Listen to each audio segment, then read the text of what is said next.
Big shout out to our friends at Shady Rays. You've seen me promote their sunglasses before. I really enjoy them. They are super quality sunglasses, every bit as luxurious and amazing as those really expensive $200 sunglass brands. Shady Rays isn't going to do you dirty like that, especially if you end up in a situation where you're at a baseball game, you're at some kind of event, and they break. They have a lost and broken protection plan that has you covered. And I mean it when I say they are quality.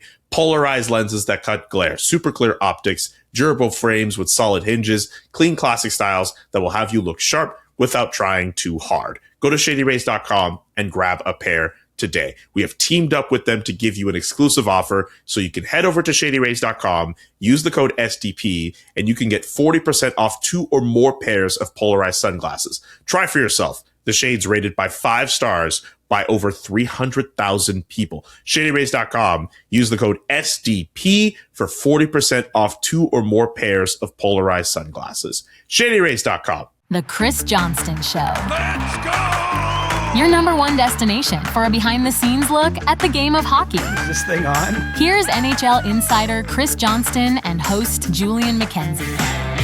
CJ, before we get into Stanley Cup playoff content, can you give us some kind of check-in on the Toronto Maple Leafs and their search for a new general manager and whatever else they might want in their front office? Yeah, I think they're progressing here in their search for head of hockey operations, as they're calling it.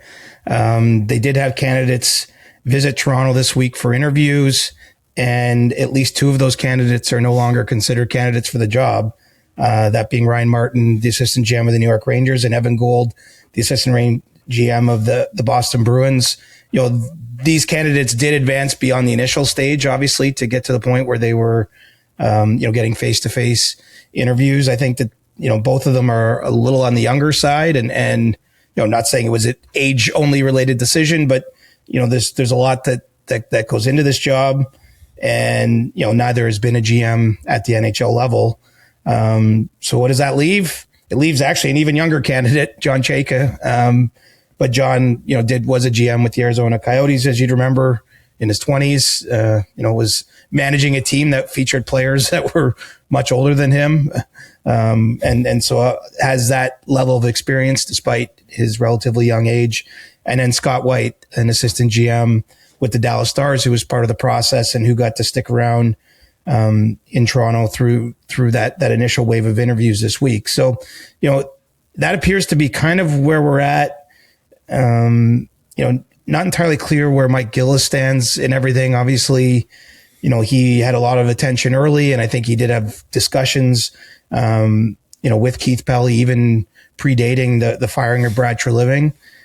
So, he's been kind of in and around this since the beginning, but, not entirely certain, that where he kind of fits in the mix. If we're talking about a 1 or 2 person front office, I think that it's natural to be like, oh, would he be the head of it with one of the 2 people I just mentioned below him? I'm not confident in that, to be honest. I still think there's a world that the Leafs come out of this with just one sort of head of hockey ops, GM, whoever the title ends up getting printed on the business card. Do people still print business cards?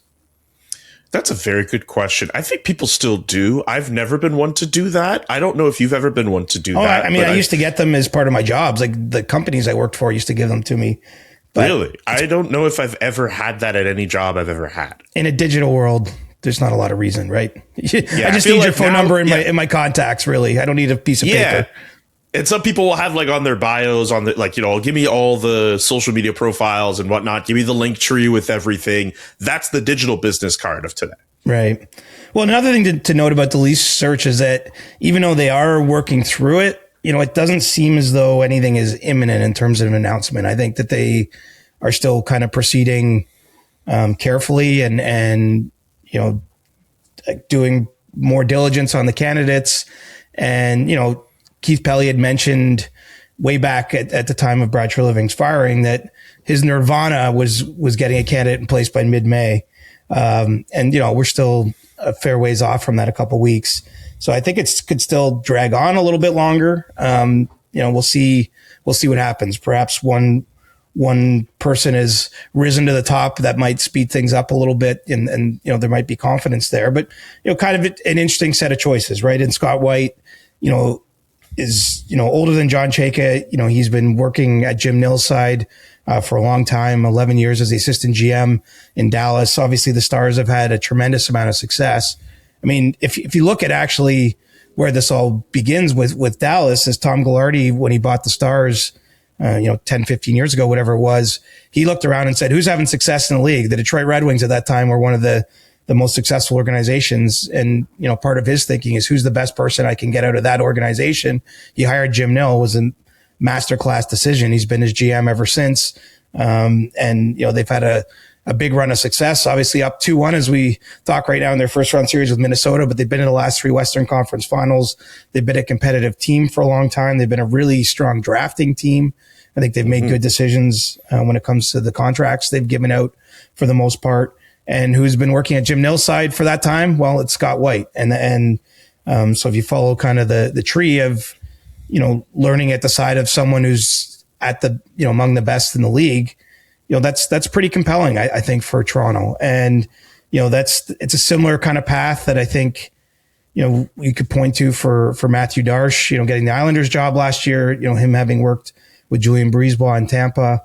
There's other instances of this around the league too. And so, you've got him, and then, Chayka's a little different kind of candidate. Obviously he and his family have the company Stathletes, that he's been part of for a long time. He had that run with the Coyotes since he's been in a less traditional hockey business, running Wendy's franchises and working for their head office. And so, but has clearly a deep tie to the game, but he's been on the sidelines a little while. And part of that is things didn't end well for him in Arizona. If you remember, the Coyotes were found with Chayka at the helm for illegally testing prospects outside of the formal combine prospect, in terms of, doing some physical testing and the like. They ended up getting, 2 draft picks, punishment. He was also found to have been talking to another team about a job illegally. And so didn't end on the best of terms for him there. Granted, I think we all know pretty clearly the Coyotes was not a stable place for anyone to work.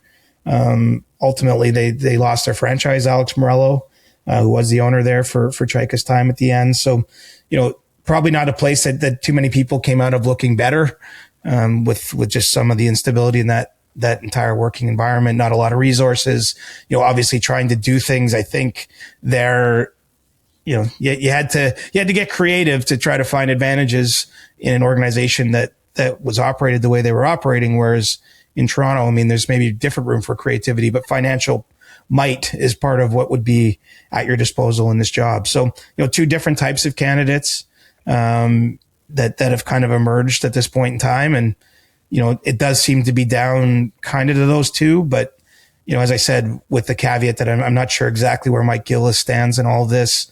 And then, of course, we talked about a week or so ago that Matt Sundin's expected to have some kind of role in this front office, although, we never anticipated that would be in one of the main seats. It might be some type of advisory role or, kind of a lesser position of power role than the head of hockey ops.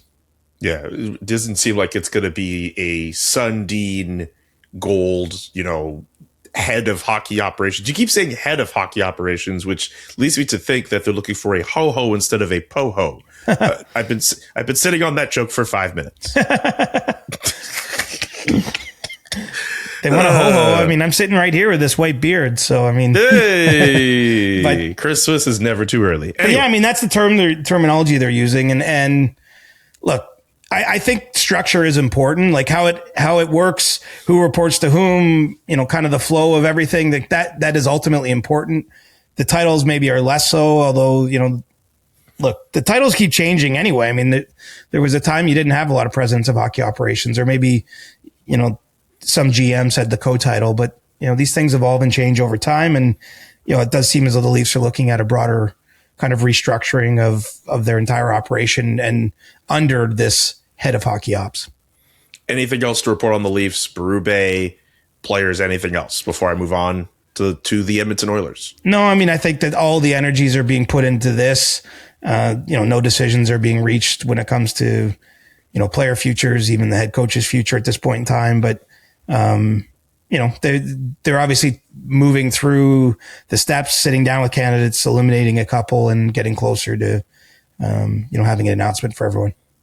Okay, let's move on to the Edmonton Oilers. This series is tied at 1 game apiece for both teams. I saw a stat, and I should have had it in front of me.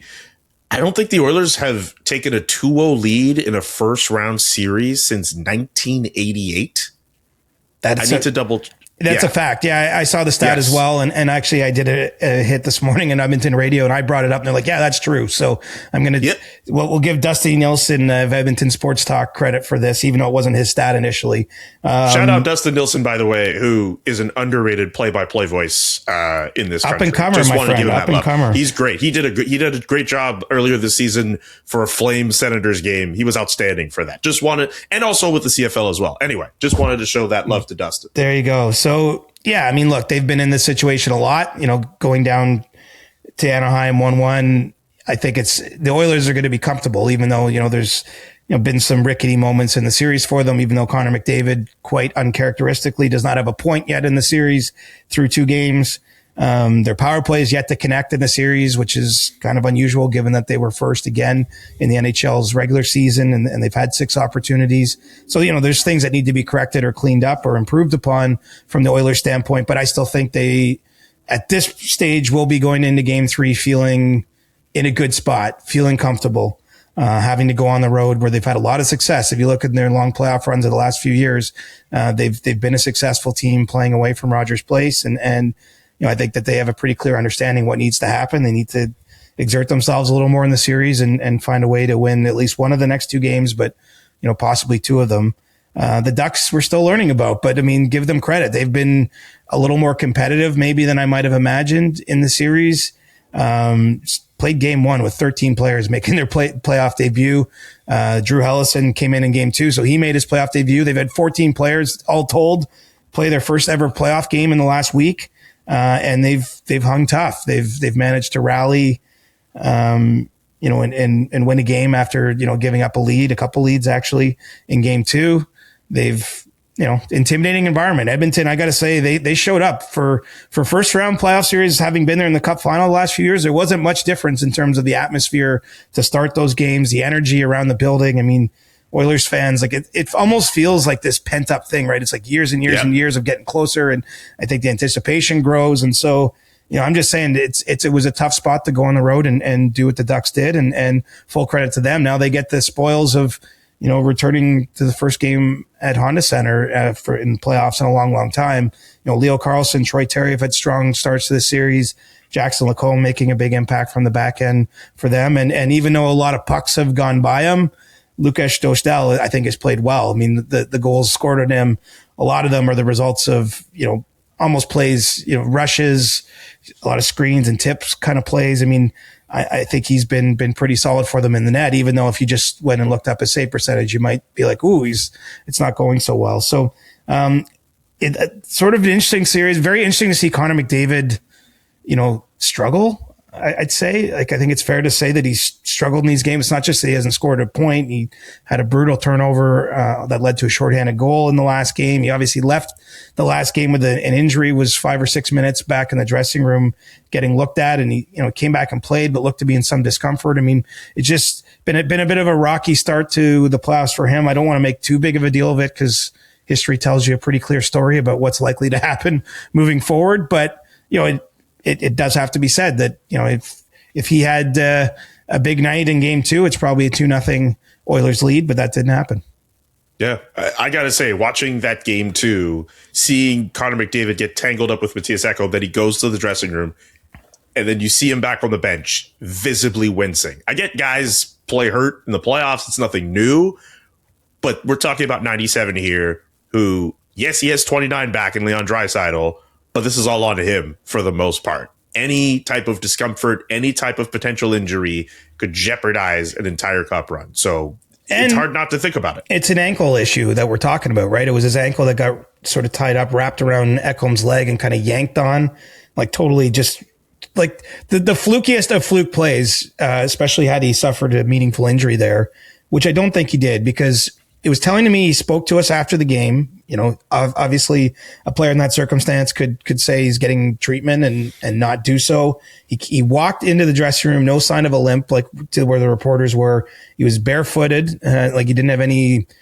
taping or ice or anything on that ankle. So, you know, it all kind of pointed to a scare, but not, you know, anything that will be too debilitating. But, you know, obviously two things about an ankle injury. They bug players for a long, long time, typically. And obviously his biggest gift or differentiator is separators, is speed. And, you know, so that could be, you know, I think that's why there could be some worry in general. But, you know, just based on the early signs of game 2, post game and what we saw on the ground there, I got a feeling that it was just more of a scare than anything else. You know, obviously it did cause him some discomfort, but he still played 24 minutes in the game, you know, came back and played a lot of those minutes after, you know, leaving with the injury. So, you know, a little different start. And, you know, with McDavid, one thing that's occurred to me, Julian, is he's played like almost 50 playoff games if you go back the last 2 years. You know, it was at the Four Nations, was at the Olympics. You know, there could be a point, and I'm not saying we're there yet, but there could be a point where you wonder about fatigue, or, you know, even if it's just mental fatigue, like physically, I know he's in the best shape you could possibly be at, you know, for how hard he works and what he puts into making sure his body's ready for the grind. But, you know, he plays a lot of minutes, and he played a lot of minutes in the first 2 games of this series. You know, Chris Knobloch mentioned to us that he puts a lot of pressure on himself.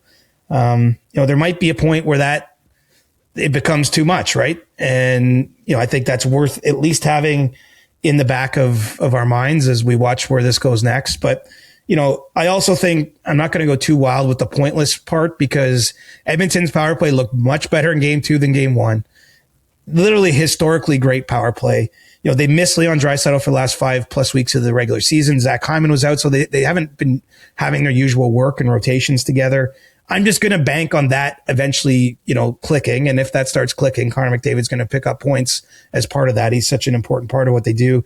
He still has had some moments. He's had rushes. He's had shots on goal. Like, it's not like they're not holding him entirely at bay. I don't think you can, as an opponent. So, you know, it just will not surprise me at all if game 3 of the series happens and he has 3 points, and then he plays game 4 and has 2 points. And then all of a sudden you look at it and he's right back up near the scoring leaders in the league. I mean, he's just done it time and time again.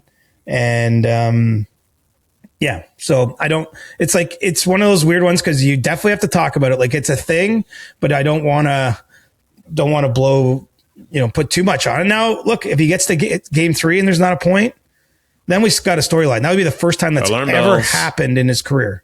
He's never played 3 playoff games in one playoff series or one spring, without scoring a point. And he's at 97 career playoff games. And he's, you know, this is eighth time in the playoffs. So, you know, there's a fair bit of pass to lean on. And, you know, even going 2 games without a point in the playoffs is unusual enough. And so credit to the Ducks too. I think they've done a pretty nice job. They sat back a little bit in those games, almost played kind of like loaded it up along the blue line. I think they've really emphasized challenging McDavid in the neutral zone, and I think it's worked. You know, they've been pretty good with legal stick checks, but like getting on him and not sort of letting him get up to full speed and have a dangerous rush. So I think that there's been some adjustments there. Kind of interesting that Jay Woodcroft's as assistant coach for the Ducks, and obviously has some experience with McDavid and the Oilers.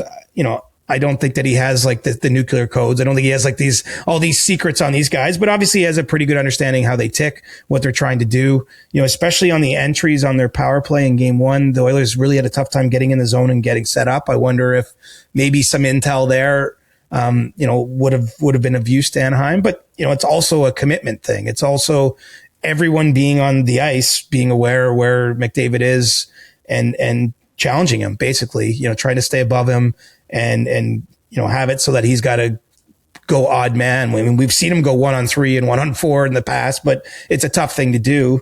And, you know, last point I'll make to you is, you know, for anyone not watching the series closely, it's been interesting that Joel Quenneville has not gone with a hard matchup against McDavid. And in fact, the center that has faced him the most is a guy by the name of Tim Washy. Probably doesn't have a lot of profile around the league. This was his first full season He was signed by the Ducks last year, being 2025, after playing at Western Michigan, and he's 24 years old, but he doesn't have a huge track record yet in the NHL, and it's gone very well for the Ducks with him on the ice head to head with McDavid. The shots are 3-2 Edmonton in those 11 minutes, and there's been no goals, which I think, if no matter who you're facing McDavid, and that's a 2-game number, you're like, we'll take that. It's 0-0 in his 5-on-5 minutes, and the shots are basically even. That's some good work against 97. I would love to know what was the thinking with that. Like, why not give him a higher quality center on your team to go up against Connor McDavid, as opposed to just going to Tim Washy, an undrafted player who had 5 points in 39 games this season? Well, two things. Washy is very good in the faceoff dot, and most of the Ducks centers beyond him are not. So I think it comes down to starting with the puck. And that second one is, Joel Quenneville mentioned they had a game late in the year in San Jose, and Celebrini was giving them a hard time, and they ended up putting Washy's line against him, and it went well. And so he admitted fully, like, this isn't necessarily like a big master plan, but it worked there. Like, maybe these are something he can handle. So, this could be the start of Tim Washy getting a little bit more shine on his name, call it. Maybe, he can be someone defensively that becomes more of a regular stopper for the Ducks. They have Ryan Poehling on their team, and he's fulfilled that sort of role, I think, more notably in his career. And I think going into the series, I might have guessed he'd be getting those minutes, if not wanting to go Carlson, kind of, Leo Carlson head to head with your best lines. Now, the other part of it is Anaheim was on the road and didn't have as much control of the matchups. So that'll be something I'll watch closely tonight and see if things change in game 3, if Quenneville, deploys things differently. But, he's basically said we're doing it by committee, and the way it's worked so far, can't argue with those results. Nope. Game 3, as you mentioned, tonight in Anaheim, game 4 on Sunday. Hey, if by the time we put this podcast out on Monday, Connor McDavid somehow still has no points, I'll have to find some kind of alarm, some kind of, Oh, yeah. We can break it. We're going to need props. We're going to need sound effects. Oh, it's going to be full panic button. You know what I mean? We'll push the button. Oh yeah, I'll be prepared for the next show if it gets to that point. Fellas, springtime is here. It's time to let those thighs breathe.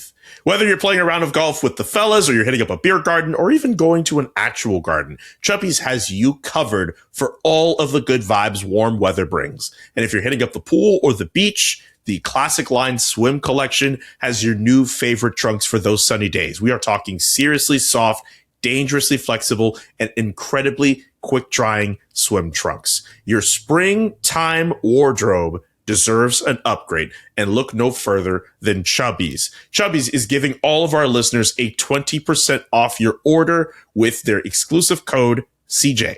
It's literally the letter C and the letter J. Go to chubbysshorts.com and use the code CJ to get 20% off of your order. chubbysshorts.com. That's chubbysshorts.com. Support the Chris Johnston Show and tell them we sent you. Don't blend in with the crowd. Stand out with Chubby's. Looking around at some of the other teams, looking at the playoff bracket here, there are 3 teams right now facing a 3-0 deficit. The Los Angeles Kings, the Pittsburgh Penguins, and the Ottawa Senators. CJ, of those 3 teams, which are you most surprised to see down 3-0 in their opening round series? For me, it's got to be Pittsburgh.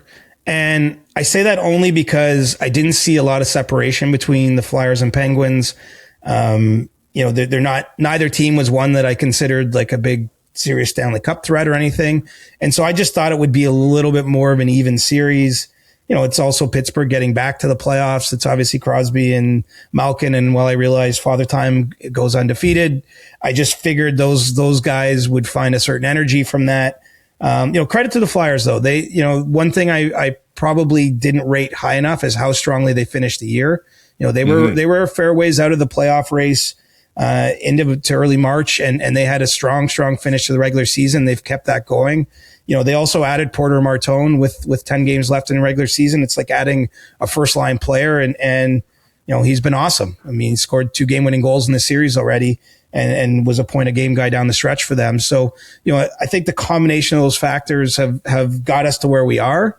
And obviously it got a little discombobulated there in game 3, lots of penalties and chaos, in that series with the heated rivalry. But, I would have thought about Ottawa, but the only reason I'm a little less surprised there is I think very highly of the Carolina Hurricanes. They were actually my preseason cup pick, and they have a ton of playoff experience. They play in a way that your series, and I know we're going to get into it deeper here. Like, I wouldn't have necessarily predicted this, but I also am not totally shocked by it because of how solid the Hurricanes are. Whereas I just figured Pittsburgh Philly was way more of a pick'em series. It felt to me like a 6 or 7 game series, I believe, and I can't remember, but I did my picks for SDPN. I think I picked Pittsburgh in that series. But whether I did or not, I certainly thought it was going to be a long series. It still might be, but that's the biggest surprise 3-0 deficit or 0-3 deficit for me. What's going on in Ottawa, man? Man, I'm burying the lead here. You've been there. One quick thing. I just want to say I've only been able to kind of see the Philly Pittsburgh series on the periphery. Even though it's 3-0 Philly, I just love seeing the aggression, seeing these two teams hate each other, the massive amount of people in the respective penalty boxes.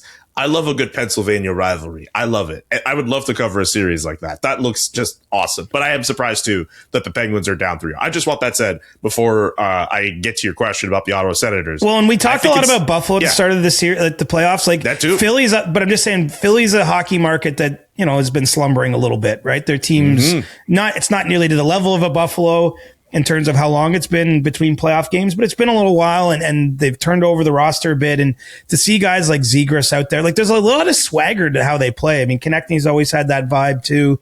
Martone is, I think, by today's standards, he's like a little bit of a pest. I don't know but he's in addition to producing points, he gets under opponent's skin.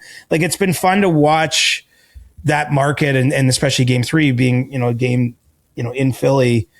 Like, I've been in that building when it's kind of a madhouse. Like, it's a great crowd, and they're going. And so this is one of the things I think has been kind of cool about this year's playoffs, is having such turnover. You're seeing that in a lot of places. Like, there's going to be a game for the first time in Salt Lake City now.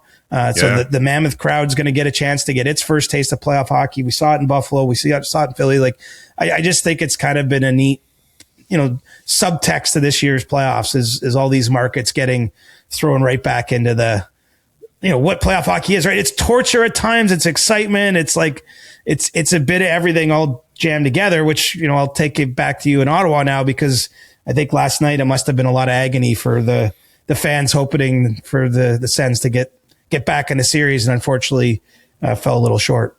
Yeah, the way the fans started that game, the atmosphere, the towels being waved, them chanting a Seven Nation Army by the White Stripes, and then for their team to get run into a buzzsaw.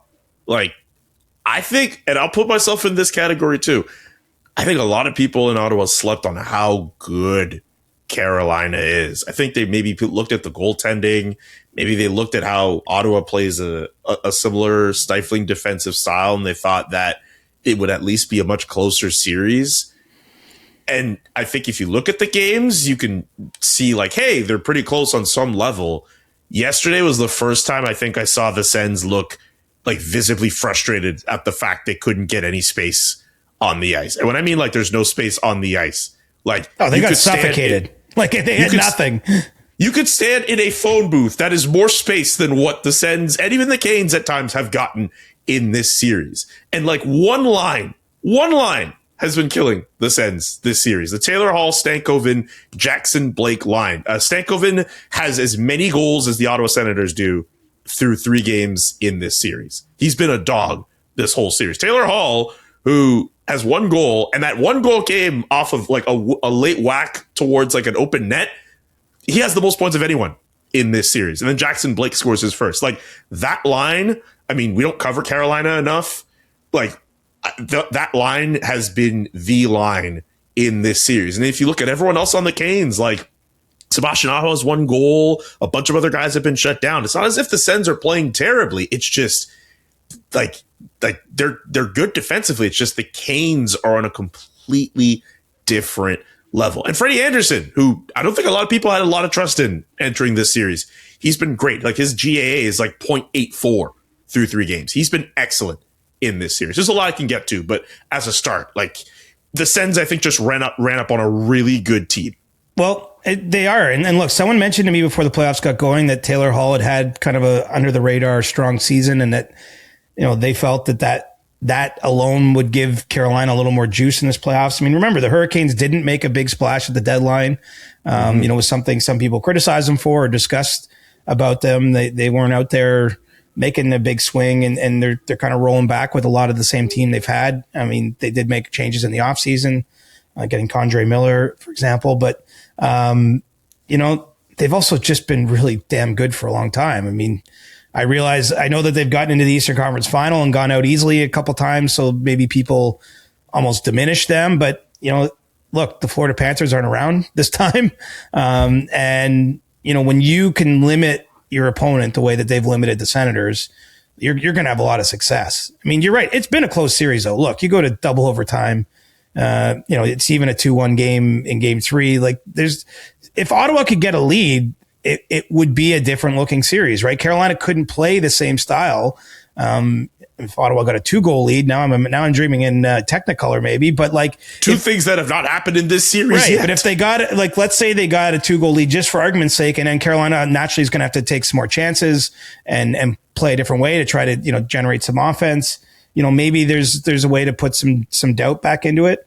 But it's now they're facing a tough mountain. Maybe there's some positives that last year they went down 3-0 and pushed back pretty hard against Toronto, and they were leading in the third period of game 6, right? So like they got it to where they could start thinking about a game 7. I'm not predicting that by any means here, but it's certainly, I'm sure that's something that the players are drawing on and talking about as they reload and regroup for game 4. But it was tough watching like the last 5 minutes of game 3, one shot on goal for Ottawa, and they're down by 1 at home. Like, they're trying to throw everything at them. I think it's just a show of how dominant defensively the Canes are, how responsible they are. And, I didn't expect this to be 3-0, even though I didn't pick this as my most surprising one.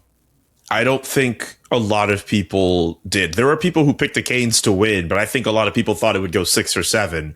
I certainly thought this could go 6 or 7. There's a world maybe it does, but through 3 games in this series, Carolina just, the fact that they won't stop imposing themselves and playing aggressively, and the fact that the Sens' best players, like Tkachuk, doesn't have a point in this series, like, I'm still good. I think maybe it's a bit of a step to go to this point. I think he's hurt. Like, he does not like beyond when did he get hurt? Fight. He fought off the opening face-off of the series. Right. Was it there or? I don't know. I'm not going to speculate and say when he got hurt, right. But I don't think he's played at this like high tempo level that is needed for the playoffs, and we know him to be able to do that in the one time we've seen him in the playoffs previously. I think he's hurt. Like, also remember, and I'm not saying this is the reason, but like a week before the playoffs started, he played a game where his vision just went randomly and buckled just before leaving the game. Like, I have time to believe that he is not at 100%. And I get guys are not always at 100% when you enter the playoffs, but like, I don't know. Something doesn't feel right with Brady Tkachuk. I'm not signing up for the theory that he's checked out, like some people will say. I'm more inclined to think that he's hurt. But we'll see. What have you seen from him? Like, has he talked much to the media? Like, do you have a sense of his like, what are you seeing from him off the ice? Like, when you're around him closely? He definitely like continues to talk to us, but like, I don't know. I maybe this is more of a broader thing to bring up too. I think this dude has gone through such a draining year with all the adversity the team has gone through, being at the Olympics, traveling around, again, not being at 100%. He missed a quarter of the season with a right thumb injury as well. It took him a bit of time to get back. He only took the cast off his wrist like after the Olympic break. Like, I think he's had like an up and down, and of course like the podcast stuff and people again who are just going to keep bringing up like, oh, does he want out? What does he want to do? The speculation, like, I can tell you, it's going to be about 2 minutes after the final buzzer if they are eliminated, and the speculation is going to be blared at top volume. Oh my God. And like, again, a lot as I don't know if I've actually mentioned on the show, but like a lot of that speculation is going to come from, people in different markets. A lot of people are going to say like, oh, they're hearing this, but like, we haven't heard him cast any doubt on his future. And until that happens, like, I don't know. We got to be careful. I'm not saying we're not fueling it. I'm just saying. Sorry, I don't mean we as in you and I. I think we've been very careful. I mean the royal we. Yeah. Like, we got to be a lot more careful about how people talk about that. I think we've been pretty good with that personally. Right. And look, I don't think it's not like it's not coming completely from nowhere is all I'll say. Right. Like, and this is just a weird time in the league. Like, free agency is kind of dead. And obviously Brady is among a few players out there that is a couple years away from potentially being a free agent. But these players seem to get moved before they're free agents versus playing out their contracts nowadays. We saw it with his brother. Like, I don't think it's crazy to at least imagine, but it's also not entirely fair either. Cause you're right. He's never shown that, he's never indicated anything along those lines, but I'm just saying it's coming, especially if the end of the season arrives in the next few days. Yeah, we'll have to see how that goes. But the last thing I'll just say about the Sens is they're playing against a really good team. And I think a lot of people, and even people who think that the Canes were going to win this series, I think a lot of people slept on how good of a roster, how good of a team, how good of a system they have through these first few games in this series. And if they end up closing the deal against the Sens, and Philadelphia gets the job done, as it looks like it will be, Flyers better watch out, because that could be a really fascinating matchup between those two teams. We'll see how it plays out. What about Sanderson? I guess, obviously, having him leave game 3. We didn't even get to him. Well, as I think about it now a little more, like, this is the other problem for Ottawa. They had to give so much to get in the playoffs. Obviously, Sanderson missed a bunch of time. He came back and gutted it out. Shabbat probably, I'm just going to assume, is still not at 100%. I mean, it was great that he forced his way back in the lineup when he did, but, they just might have almost had to unload the tanks a little too much, even just to get where they are, that they don't have that extra push. And then, of course, it's a separate situation. Sanderson takes the hit from Taylor Hall last night, blocks a shot with his hand, and he's, misses the rest of game 3. And, without him in game 4, just hard to imagine where are they going to get the offense from, I guess, is kind of what I'm thinking. That's a very good question. We'll know more later on Friday about Jake Sanderson, who played 2 shifts after taking the hit to the head from Taylor Hall, which was not reviewed for a major penalty, by the way. And I think that's absolutely ridiculous that it didn't get to that point. It's a pretty clear hit to the head. But if Jake Sanderson can't go for game 4, but don't you think he might have possibly broken his hand also? Like, that is also something that's been brought up there. But the way Travis Green spoke about it last night, he said it was obvious why he left, and then went on a rant about the hit to the head, which, there's just not a lot of protection on the inside of the glove where he took that shot either. That's also a very fair point. And the fact that Jake Sanderson left immediately after, and they were in the midst of a 5-on-3, which did not go well. That's pretty bold. Like, well, it tells you how bad he is if he's leaving a 5-on-3. Exactly. So. Exactly. But yeah, but also this also brings up a more broader point. This Sens defense has gone through so much since the Olympic break. With Sanderson at one point was hurt. We mentioned Shabbat earlier. This is a team that has played 13 different defensemen from beginning of the season to the end. Like, the third pairing was Tyler Clevin, who had come back after taking a puck to the face earlier this year, and Cameron Crotty, who is an Ottawa guy who has played a total of 8 NHL games. And they took out a pairing of Dennis Gilbert and Lassie Thompson to accommodate those 2 players. This is not a defensive core that is at 100%. Like, at Artem Zub, we don't know if he's going to come back in this series. He gets hurt in game 1. I wonder too, like, is too much adversity, like, is that also a big reason why the Sens are at this point too? Like, sometimes when a team goes through a lot, like, they use it as a rallying point for everybody. They get behind it. It's like, hey, we went through this stuff. Like, nothing's going to stop us. But, like, you have all of the talk around the team, the scandal, whatever, and then the defense. Like, even hearing Tim Stützle say, like, for the last 3 months, every time we've had a guy on defense come back, another guy gets hurt. Like, man, like, after a while, it's just like the bleeding has to stop at some point. And I wonder if the adversity they've had has been too much. I credit the guys who came in and helped them win enough games to get in the playoffs, but let's call it as it is. They played a lot of AHL players in their NHL lineup just by necessity. And there's only so much to give. And even then, when you got guys like Shabbat who are in the lineup and playing, just hard for me to imagine he's at 100%, given, that he broke a bone in his arm in March. And still played 40 minutes the other night in that double overtime. Like, I'm sure he's giving 100% of what he's got. I just don't think he has the full 100 to give. And so, yeah, I mean, that's a reality. Like, this will be true for any teams we're talking about as it goes along. Like, injury health usually is part of, who actually can play for 2 months of this thing. Like, it's tough for Ottawa to be in this spot, and it's still only April, right? They're 3 games into the playoffs, and it just feels like they're on fumes, and they probably are.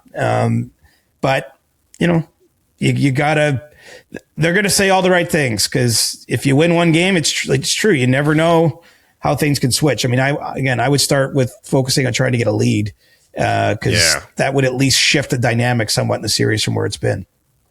We'll see how that plays out for Game 4 on Saturday afternoon. The Sens look to avoid a sweep. The Canes look to advance to the second round, I believe, for the 6th consecutive year. That would be the case for them. I think every year Rod Brindamore has been the coach, they've won at least one round. Yeah, I have to double check that. They've definitely have made it a habit of advancing past the first round. We'll see how it plays out on Saturday. Any other loose thoughts on the playoffs? Obviously, Tampa, Montreal. I imagine they're playing tonight. They are playing tonight, yes, in Montreal. Probably the series of the first round. Yeah, maybe. I mean, I look at it. There's still time for. I'm open to Dallas, Minnesota too. Unfortunately, because of there's been schedule conflicts with the games I've been covering, so I haven't seen as much of Dallas, Minnesota as I'd prefer. But going to the Bell Center, having Tampa sort of adopt this mindset that they're going to be the bullies, they're going to be the aggressors, doing their best Florida Panthers at imitation, I guess. And I can understand why they've had that Battle of Florida so often and felt like that they were losing some ground there. But playing Scott Sabourin is a choice, and it's one that Tampa made, and they won Game 2. But I just think grand theater ahead for Friday night, just with the Bell Center and this. It just feels like it feels a little extra like Titanic to me, because Tampa to some degree will probably feel like its contention window is narrowing. And I'm not saying it would close with this round, but the stakes on each year in the playoffs are huge for where the Lightning are at. The Canadians, we feel like are at the start of a contention window, but it could be kind of a passing of a torch sort of feel if the Canadians are able to come out of this series. And look, two games that went to overtime, not a lot to choose between. I just think been a fun series to watch. I enjoyed, Slafkovsky gets a hat trick in Game 1. He's fighting Brandon Hagel in Game 2. And even though it didn't go his way, he got knocked down by a punch. I like that a player like that is willing to do that in that moment. Hagel, long been a favorite of this podcast, just a junkyard dog kind of mentality. He's not the biggest guy, but certainly has a big heart and does what he can for his team. Anyway, all kinds of things to enjoy in that one. I've been enjoying Utah Vegas too. The Mammoth could pull an upset here, Julian. I got to say, they are a fast team. Their top players have really made a strong start to that series. Cooley and Gunther in particular have caught my eye. And, look, Vegas still has to be the favorite, I would think, even going on the road 1-1, just with their experience level, the fact they've got, a lot of the core that won a Stanley Cup there still there. But, I got my eyes on Mammoth Golden Knights because to me, it's kind of a compelling to see which team comes through there. And obviously the winner plays the Anaheim Edmonton winner. I mean, this year's we're going to see some different matchups when we get to round 2 and round 3 and probably the Cup final too. So, there's some loose thoughts on the other series we didn't cover. Yeah, I love it. One other thing I'll just say on Brandon Hagel, the fight with him and Juraj Slafkovsky, the too short gesture at the end. was waiting for it to come to the NHL at some point. Good on Uri for fighting, but Brandon Hagel, that's a dog. That is a dog. I loved it. And he's fought at the Bell Center before. Four Nations, Canada, U.S. preliminary round. So, wouldn't surprise me if he has to take another invite there in Game 3. Also, whenever I watch Utah, Vegas, my Calgary brain returns. So I end up just like wondering, like, oh, how's it going with McKenzie Weegar and Rasmus Anderson? And lo and behold, McKenzie Weegar scored a goal in this series that came at the expense of the Hannafin-Anderson pairing. Another guy, Noah Hannafin, a former Calgary Flame. So my brain immediately You're a man goes of to, many brains. Yeah. That's Between it. growing up in Montreal and covering the Sens now after your time covering the Flames. It's been a really wild 5 years, my man. All right. Do you have a stick tap before we get out of here? I do. I want to stick tap Scott Wedgwood, who at age 33 gets the first 3 starts of his playoff career for the Colorado Avalanche, has won them all, only allowed 4 goals thus far in that series against LA. But, this guy's 33, Julian. This is all the places he had to go before he got to start his game in the Stanley Cup playoffs. Trenton of the ECHL, followed by Albany, Adirondack, New Jersey Devils, Albany, Binghamton, Arizona, Ontario, Rochester, Syracuse, New Jersey, Arizona, Dallas, Texas, Dallas, Nashville, Colorado. This guy has worn a few sweaters, has probably had a few days where he wondered if he'd ever get to this kind of level. And he had a tremendous season, earned the starting job effectively for the Avalanche. Maybe a bit of a surprise. We wouldn't have predicted that at the start of the year.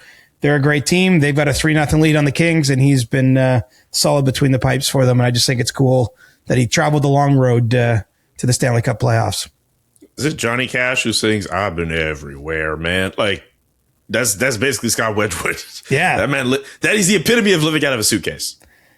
I mean, that's the lifestyle, but he's bringing it. And, it's funny. Goalies are kind of like, they're a hot topic, I think, always. But, yeah, as a goalie behind a team like the Avs, I think you just have to, you got to save the low danger chances. You got to save a percentage of the high danger chances. Like, you just got to do enough to give your team a chance to win. Like, I'm not saying he has to be, peak Patrick Waugh here. He doesn't have to steal a series. I'm not expecting a 56 save shutout at any point in the playoffs, but he's clearly done a good job of that, of just being solid and giving them a chance to come out in these games. I mean, that series has been a little closer, especially the first 2 games, than people might have imagined. So that's the other part of it. It's not as though he's winning games where his team puts up 7. It's been a little tighter scoring series than we would have guessed, and he's been great at the Avalanche crease. Great stick tap. My stick tap goes to a being who I think has been the best content creator of anyone in the first round of the playoffs, and that is Gritty from the Philadelphia Flyers, the mascot for the team. I loved seeing Gritty at Wells Fargo Arena. Just I have the video in front of me, so I'm just laughing. I don't know if you saw it, but and I shouldn't say Wells Fargo, Xfinity Mobile Arena. Sorry, sponsors. Wow. Yeah, it did. A lot of arenas have had a lot of names. That one has had a lot of different names. names. But that one used to be the FU Center at one point. First Union, I think. Anyway, keep going. FU's funny because Philadelphia. Anyway, Gritty beating up on a penguin and throwing the body of the penguin down into the 200 level, I think is one of the funniest things I've seen. There's also a video of Gritty running after 2 Penguins fans, making sure they get home safely. I think Gritty has been killing it, and I want to make sure I'm on Gritty's side. So just want to give you a stick tap. I don't get the whole Gritty thing, but... You don't get Gritty? I mean, he's a funny, goofy looking thing, but I mean, that's the point, right? He's just goofy. Well, and he's feeling himself 3-0 up in that series. Also, a thought for the Senators fan who has been banished to Taiwan after the playoff anthem he had earlier in the postseason, and the Sens made a joke about that, and then the Canes dunked on that by saying the Sens should have sent him to the moon. Just a thought for that fan today. Yeah, the Mins are even getting spicy. That shows you the energy and atmosphere around these playoff games. As well to say, it gets intense for everybody around here. And we appreciate you all tapping into our show as we make sense of all that intensity. Subscribe to the podcast if you haven't done so already, whether through your favorite podcatcher, whether through the SDPN YouTube channel. You can also give a couple views to the Steve Dangle podcast if you can. They certainly need it. Or Agent Provocateur, or some of the other great shows we have on the SDPN network. Get your questions in now, whether through X, whether through Blue Sky if you're on it, whether through Discord if you are on it. And we'll tackle as many as we can on our next Ask CJ segment to start off next week. Enjoy your weekend, everybody, and we will chat soon. The Chris Johnston Show. Follow Chris on Twitter @ReporterChris and follow Julian @JKA McKenzie. The Chris Johnston Show. Hey, did you like the thing you just watched? Was it hilarious? Was it informative? Was it me losing my mind? Possibly. Potentially. Most of the time it is. Hey, listen, if you like what SDPN has to offer, you should check out more of our videos and subscribe to our channel by clicking subscribe, or Steve will find you.